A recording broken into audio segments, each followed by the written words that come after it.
Thank you very much. Your Excellence, Director of the University, Mr. Knudsen, distinguished Excellencies, Ambassadors, Directors, Secretary Generals, Professors, ladies and gentlemen, this is an exceptional moment for me. Thank you very much, Mr. Knudsen, for the speech.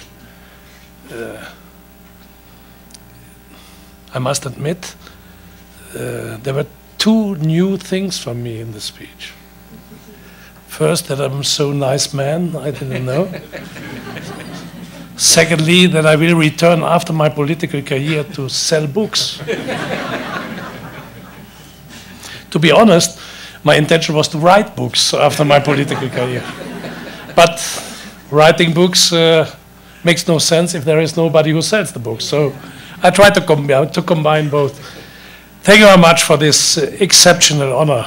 This is a very emotional moment, and thank you very much for all of you distinguished guests and you, ladies and gentlemen, students of the university.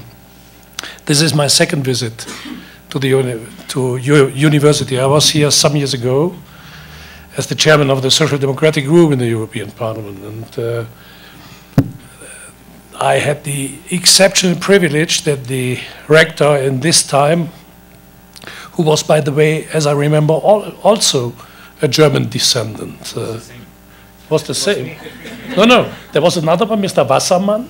No, that was in the National University. That was in the, so then I mixed things.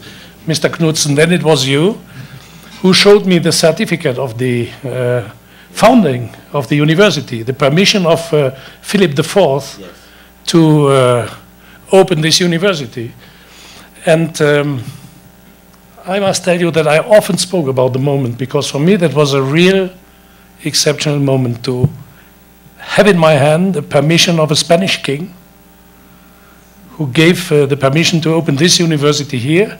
And some 100 years later, I had the privilege to keep it in my hands. I told to my wife, I felt a certain link between Philip IV and me. Yeah, and my wife said, yes, okay, but you should go to buy some food. This is more important. You see, the political life of a president of a parliament or chairman of a group is often has two faces. This is an exceptional honor here. This is an emotional moment. This is a privilege. I never thought in my life that I could have one day such an honor, that I could get such an honor, such a privilege to be decorated in such prestigious place like your university. And I'm grateful, and I accept the honor with all the appropriated modesty, because this is not normal, it is exceptional. Normal is another thing. Normal is that we all must fight for survive, that we must look how we can manage our daily life. Normal is to run for a job. Normal is to look that the children, when we are parents, can get a good education, or after the education, a job which is a basis, an employment as a basis for a decent life. And what is a decent life? Decent life is not to be honored with the Orden de la Universidad del Rosario. I hope I pronounced it good. This is exceptional. Normal is that the students must fight here for the diploma, that they must work here for the diploma, that they must struggle.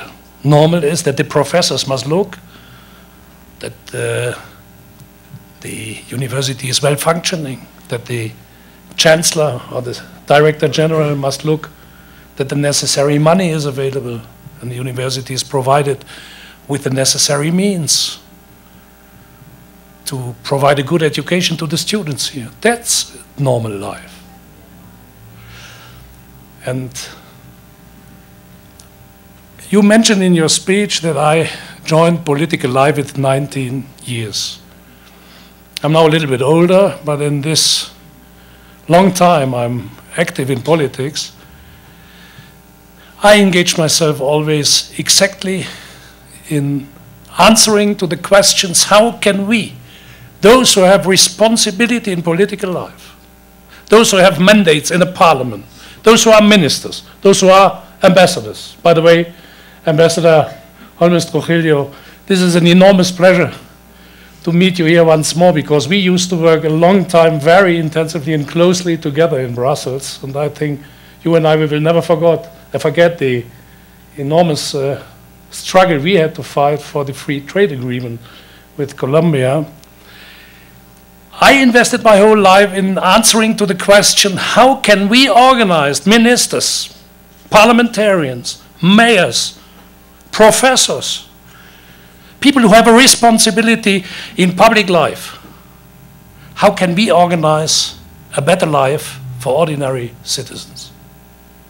The improvement of the daily life conditions of our citizens must be the first goal of everybody who has a political responsibility. It is not about me. It is not about the parliament. It is not about the institution. It is about if I, the parliament, the institutions, can deliver to the citizens. That's the important point. And you, ladies and gentlemen, students, you are the future of Colombia. Not alone, with some other students at other universities. But you will belong in the next, let's say 50, 60 years, to those who are responsible for the country. And therefore you must discuss with us, and we with you, what must we do here, the responsible in Colombia, together with you, in other parts of the world, the responsible there, with their young people, what must we do to assure that on the long run, peace, social stability, a decent job for everybody can be guaranteed by a just and fair society? How can we organize such a society?